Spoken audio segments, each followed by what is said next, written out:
Y en este momento, miles de personas están caminando por ahí con lo que creen que es el fin de sus sueños de asilo, una carta de negación final de UCES. Pero lo que la mayoría de la gente no sabe, y lo que incluso la mayoría de los abogados de inmigración no saben, es que en realidad puedes volver a solicitar asilo ante UCES, incluso después de haber recibido una negación final. Voy a contarte todo lo que necesitas saber sobre cómo solicitar asilo una segunda vez ante UCES. Esto es lo que vamos a cubrir en este análisis profundo. Primero, te voy a explicar exactamente a quién se aplica esto y qué significa realmente una negación final. Segundo, hablaremos de por qué querrías volver a solicitar y cómo funciona el proceso según las propias reglas de UCES. Tercero, y esto es crucial, voy a desglosar el reto del límite de un año para presentar la solicitud y las excepciones que podrían ayudarte. Y cuarto, hablaremos de otras complicaciones importantes como los hijos que cumplen 21 años y las consideraciones estratégicas sobre quién debe ser el solicitante principal. Bueno, empecemos.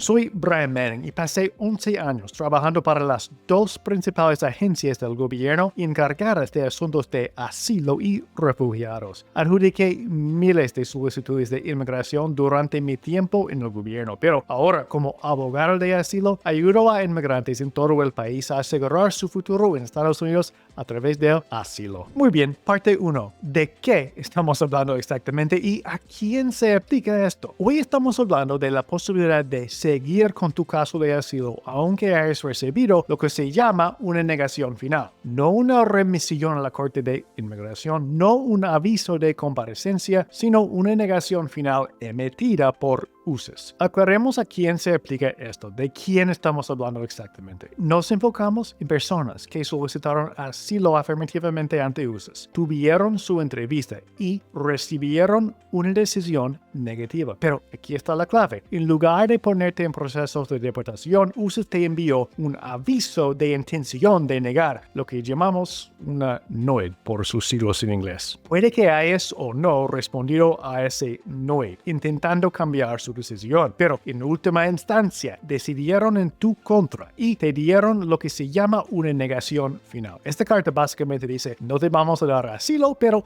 como actualmente tienes algún tipo de estatus legal, no te pusimos en proceso de deportación. Tu caso simplemente está terminado, negado. Esto suele pasarle a personas que tenían estatus como estatus de protección temporal, TPS por sus siglos en inglés, estatus de estudiante o incluso visa de turista en el momento de la decisión. Como la mayoría de las personas que han solicitado asilo recientemente han tenido su entrevista de casi inmediato, muchos están recibiendo una negación final mientras todavía tienen su estatus de turista, que generalmente es válido por 6 meses desde la entrada. Así que hay muchas categorías distintas de personas. Algunos han estado aquí solo 2 o 3 meses, mientras que otros han estado 6, 8, 10 años o incluso más. Las personas que han recibido una negación final y que pueden querer volver a solicitar asilo ante UCES vienen de todo el mundo, pero sin duda, la mayoría son venezolanos. Muchos venezolanos llegaron con visa de turista, solicitaron asilo durante su primer año y eventualmente obtuvieron TPS. Tuvieron su entrevista mientras tenían TPS, recibieron el NOID y luego la negación final mientras aún tenían TPS. Pero el problema es que el TPS eventualmente va a terminar. Para los venezolanos y para personas de otros países con TPS es inherentemente temporal, como su nombre lo indica. Con los venezolanos hemos visto mucha litigación sobre los esfuerzos de la administración Trump para eliminar el TPS, para terminarlo. Todavía no está claro exactamente cómo se va a resolver eso. Hasta el momento en que grabo este video, parece que varios cientos de miles de venezolanos van a perder su estatus de protección temporal el 7 de noviembre. Por lo tanto, muchas personas están realmente preocupadas y con razón por quedarse sin estatus y posiblemente recibir un aviso de comparecencia después de esa fecha. Y para aclarar, cuando recibes un aviso de comparecencia o NTA por sus siglos en inglés, significa que el gobierno te está poniendo en proceso de deportación. Ahora está intentando activamente deportarte. Sin embargo, y esto es crucial, tener una solicitud de asilo pendiente puede ser una forma de evitar ser puesto en procesos de deportación. Y esta es una de las razones por las que muchas personas que han recibido una negación final pueden querer volver a solicitar asilo ante UCES. Tener esa solicitud pendiente puede protegerte, al menos por un tiempo más, de recibir un NTA. Verás, históricamente hablando, UCES no ha puesto en proceso de deportación a personas que tienen una solicitud de asilo pendiente ante UCES. Así que solicitar asilo ahora puede ser una forma de protegerte. Pero claro, esta no es la única razón por la que muchas personas pueden querer volver a solicitar asilo. Muchos quieren seguir luchando por su caso para poder ganarlo. Temen ser dañados en su país y quieren obtener protección a largo plazo aquí. Quieren obtener asilo, una green card o tarjeta verde y luego la ciudadanía. Y eso nos lleva a la sección 2. Sí, en realidad puedes volver a solicitar.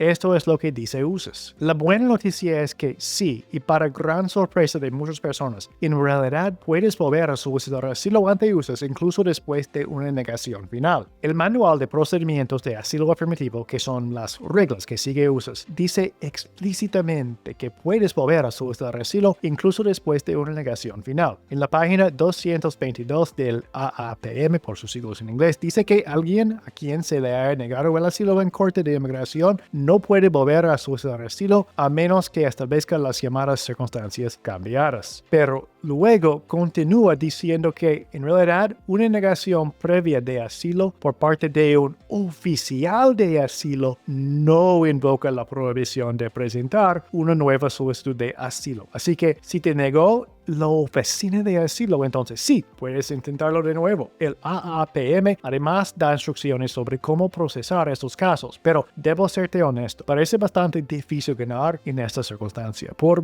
varias razones. Primero, dice que intentarán asignar tu caso al mismo oficial que te entrevistó anteriormente, si es posible. Si ese oficial todavía está en la oficina donde estás solicitando, intentarán emparejarte con él. Piensa en lo que eso significa. Te están volviendo a poner con alguien que ya te entrevistó, decidió en tu contra con el NOID y luego decidió en tu contra otra vez con la negación final. Así que va a ser muy difícil cambiar su opinión, ¿cierto? Incluso si te asignen a un nuevo oficial, existe una posibilidad real de que simplemente quiera respetar la decisión de su colega que previamente te negó. No hay un requisito formal de que lo haga, pero psicológicamente probablemente muchos de ellos darán bastante deferencia a su colega y pueden ser reacios a básicamente revertir su decisión anterior. Y el AAPM además dice que debe otorgarse una deferencia sustancial a las determinaciones previas hechas por un oficial de asilo sobre hechos previamente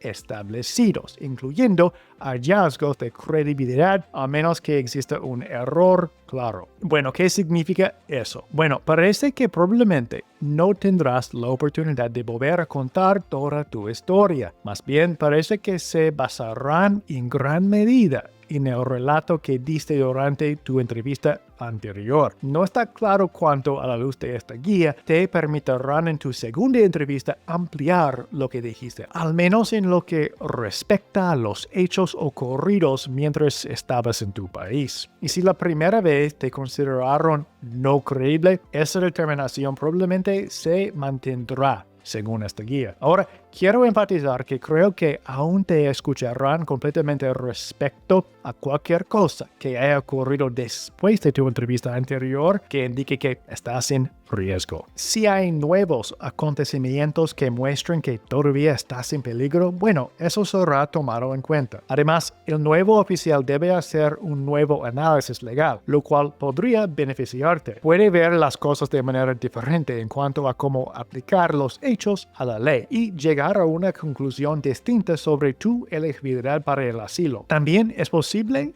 que las condiciones del país hayan cambiado desde tu decisión anterior de una forma que te favorezca. Y con suerte esta vez tendrás un abogado de asilo que te redacte un informe legal conectando los puntos y mostrando exactamente cómo cumples con los requisitos de elegibilidad para el asilo. Así que, aunque no creo que sea fácil, sí creo que algunas personas que fueron previamente negadas lograrán tener éxito en este segundo intento. Y eso nos lleva a la sección 3. El reto del límite de 1 año para presentar la solicitud. Sí, todavía tenemos que hablar de otro reto y es uno que puede ser un gran obstáculo para muchas personas. El límite de 1 año para presentar la solicitud. Probablemente sabes que para ganar asilo normalmente tienes que solicitar durante tu primer año en Estados Unidos, ¿cierto? Bueno, para las personas que llegaron recientemente, solicitaron poco después de su llegada, tuvieron una entrevista y decisión rápida, esto puede que no sea un problema. Muchas de esas personas podrían presentar su segunda solicitud dentro de su primer año en el país. Pero para muchas personas sí será un problema. ¿Por qué? Han estado aquí más de 1 año y parece que va a usar la fecha actual de presentación, es decir, la fecha de tu segunda solicitud, para efectos del límite de 1 año. Digo esto porque el AAPM dice, las nuevas solicitudes de asilo presentadas por solicitantes previamente negados por un oficial de asilo se adjudiquen según los procedimientos regulares, excepto en un par de áreas que no son relevantes para el límite de 1 año. Entonces, bajo los procedimientos regulares, el oficial considera el tema del límite de 1 año, ¿cierto? Así que me preocupa que esto vaya a ser un problema para muchas personas. Ciertamente, creo que hay un argumento razonable para decir que deberían usar la fecha original de tu primera solicitud, pero la guía del AAPM sugiere que probablemente no lo harán. Esto nos lleva a un área complicada y necesitamos profundizar un poco más en cómo funciona el límite de 1 año. Verás, hay excepciones a esta regla. Circunstancias en las que puedes evitarla y aún así ganar asilo aunque la fecha efectiva de presentación sea más de 1 año después de tu llegada. Hay 2 categorías principales de excepciones al límite de 1 año. Número 1, la excepción por circunstancias extraordinarias. Número 2, la excepción por circunstancias cambiadas. La segunda puede aplicar para algunas personas como si algo ha pasado recientemente en los últimos meses antes de tu segunda presentación que te pone en riesgo o aumenta el peligro. Pero la categoría que probablemente ayudará a más personas es la de circunstancias extraordinarias, porque dentro de ella existe un concepto llamado mantenimiento de estatus, que dice que si mantienes tu estatus, puedes evitar el límite de 1 año. El caso claro donde puedes beneficiarte de esto es si has tenido estatus legal todo el tiempo que has estado en Estados Unidos. Por ejemplo, si entraste con visa de turista y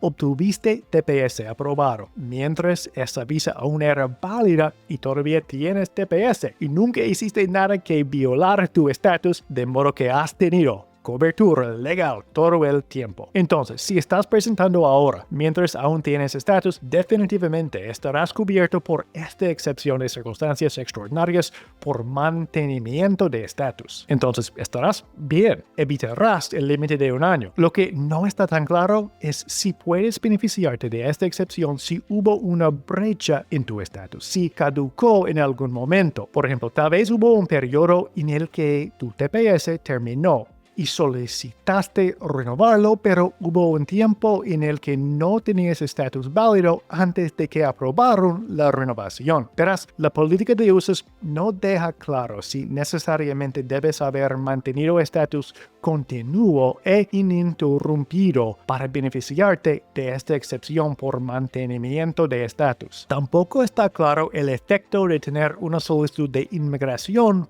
pendiente. Algunas personas llegan y solicitan asilo mientras aún tienen su visa de turista válida, pero luego no tienen ningún otro estatus. Nunca obtienen otro tipo de estatus o tal vez hay un lapso antes de que finalmente obtengan TPS. Pero durante todo ese tiempo han tenido una solicitud de asilo pendiente. El efecto de haber tenido una solicitud pendiente, incluyendo una de asilo, no está del todo claro. La guía que siguen los oficiales de asilo de USAS dice que es algo que debe considerarse dentro de la totalidad de las circunstancias, para determinar si la persona puede establecer una excepción de circunstancias extraordinarias al límite de 1 año, pero técnicamente no cuenta como mantenimiento de estatus. Básicamente es un área gris y no está claro cómo tratará UCES casos como este. En resumen, el límite de 1 año es un área muy complicada del derecho y no está claro cómo tratará UCES tu caso si caes en alguna categoría que no sea la de haber tenido estatus válido hasta el momento de tu segunda solicitud. Por lo tanto, si has estado en Estados Unidos más de 1 año al momento de considerar presentar una segunda solicitud de asilo, definitivamente deberías hablar primero con el abogado de asilo. Y con eso llegamos a la sección 4. Otras posibles complicaciones a considerar. Sí, hay otra posible complicación causada por el paso del tiempo que debemos considerar. Si tus hijos aún pueden ser incluidos como dependientes en tu caso o si deberán solicitar por su cuenta como solicitantes principales. Recuerda que un hijo solo puede ser incluido en tu caso si es menor de 21 años al momento de solicitar. Bueno, ¿qué pasa con las familias que solicitaron cuando sus hijos eran menores de 21 años, recibieron una negación final y ahora están considerando volver a solicitar? Pero, mientras tanto, un hijo ya cumplió 21 años. ¿Puede ese hijo ser incluido como dependiente en esta nueva solicitud? Bueno, si UCES adopta la posición más favorable de que tu fecha original de presentación es la fecha válida para tu segunda solicitud, entonces creo que considerarán al hijo protegido bajo esa solicitud original. Hay un argumento de que UCES debería hacer esto. De hecho, han dicho que sí lo harán en casos donde alguien esté solicitando nuevamente ante UCES después de que su caso haya sido desestimado por un juez de inmigración. En esos casos, usarán tu fecha original para evaluar el límite de 1 año en tu nuevo caso y permitirán que tus hijos sean dependientes siempre que fueran menores de 21 años y en el momento en que originalmente solicitaste asilo. Entonces, ¿por qué no aplicar el mismo enfoque aquí, donde se trata de alguien que vuelve a solicitar asilo ante UCES después de una negación previa de UCES? Creo que es un argumento razonable, pero no sé si UCES lo aceptará. Pueden decir que no, que si tu hijo ahora tiene 21 años o más, no puede ser dependiente en tu solicitud aunque fuera menor de 21 años cuando solicitaste originalmente. Honestamente, creo que la ruta más segura es probablemente hacer ambas cosas. Que tu hijo solicite por su cuenta como solicitante principal si ahora tiene 21 años o más, pero también intentar incluirlo como dependiente en tu solicitud, esperando que UCES acepte hacerlo. De acuerdo, una cosa más en cuanto a lo que deberías considerar antes de volver a solicitar. Si estás casado, deberías evaluar si tiene sentido que vuelves a solicitar